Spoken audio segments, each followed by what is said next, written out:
Hi.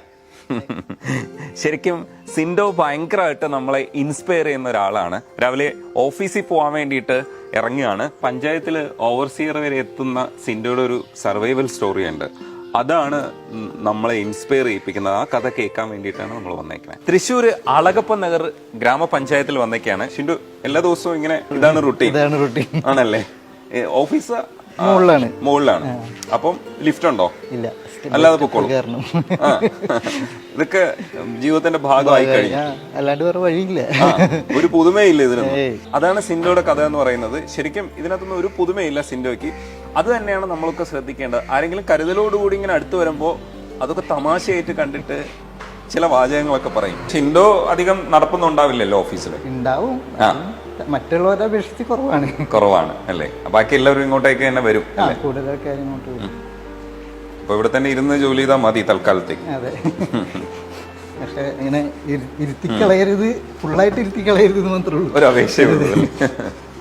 ഈ പണി കുറച്ചൊക്കെ ബോറടിച്ചു തുടങ്ങിയോ? ഞാൻ ഒരു വർഷത്തിൽ കൂടുതൽ ഒരു കമ്പനിയിൽ ഇതുവരെ നിന്നിട്ടില്ല എന്നുള്ളതാണ് യാഥാർത്ഥ്യം. പക്ഷെ ഇത് സർക്കാർ ജോലിയാണല്ലോ. ഇപ്പൊ 2 വർഷം കംപ്ലീറ്റ് ആയി, 2 വർഷത്തിന് മേലെയായി.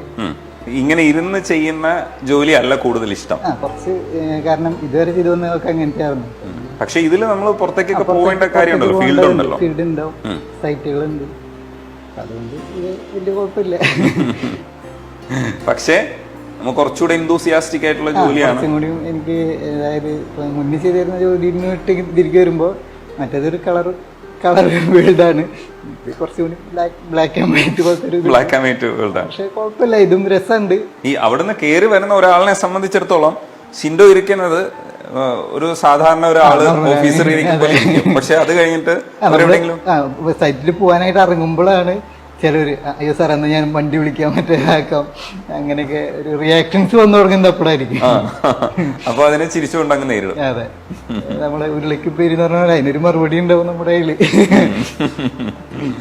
ഓക്കെ, ഇപ്പൊ ഇവിടെ ഇപ്പൊ എല്ലാവരും എത്തി തുടങ്ങണുള്ളൂ. നമ്മൾ ഷൂട്ടിങ്ങിന്റെ പർപ്പസിന് വേണ്ടിയിട്ട് നേരത്തെ വന്നതുകൊണ്ടാണ് ഇവിടെ ബാക്കിയുള്ളവരെയൊന്നും കാണാത്തത്. അല്ലെങ്കിൽ ഇത് ആക്റ്റീവ് ആയിട്ടുള്ള ഒരു ഓഫീസായിട്ട് നമുക്ക് മനസ്സിലാക്കാൻ കഴിയുമായിരുന്നു. ഇവിടെയാണ് ഇപ്പോ തൽക്കാലത്തേക്ക് സിൻഡോ ഉള്ളത്, ഈ ഓട്ടത്തിനിടയിൽ. അതെ, ഇതിന് മുന്നേ അതൊരു പിള്ളേരായിരുന്നു, അവിടെ നിന്ന് ട്രാൻസ്ഫർ ആയിട്ട് വീടിന്റെ അടുത്തേക്ക് മാറിയതാണ്. ഇനി അടുത്ത കാസർഗോഡൊക്കെ കിട്ടുന്നത്. അതെ, ആക്റ്റീവ് ആയിരിക്കാൻ ആഗ്രഹിക്കുന്ന സിൻഡോക്ക് ഇവിടെ ഇങ്ങനെ ഒരു ഇരിപ്പ് എന്ന് വെച്ചാൽ ഫീൽഡിലേക്ക് പോകാൻ കഴിയുന്നുണ്ടെങ്കിൽ ഇരിപ്പ് പറ്റിയതല്ല. അങ്ങനെ ആക്റ്റീവ് ആകുന്ന സിൻഡോ ആണ് ശരിക്കും നമ്മളെ പ്രചോദിപ്പിക്കുന്നത്. ചെറുപ്പത്തിലൊക്കെ എല്ലാവരും എന്നെ എടുത്തുകൊണ്ടൊക്കെയാണ് നടന്നത്. സ്കൂളിൽ പോകുമ്പോഴും അവിടെ കൂട്ടുകാരന്മാരൊക്കെ അങ്ങനെ എടുത്തിട്ടൊക്കെയാണ് വെച്ചിരുന്നതൊക്കെ. പിന്നെ ഇടയ്ക്ക് വെച്ചിട്ട് ഒരു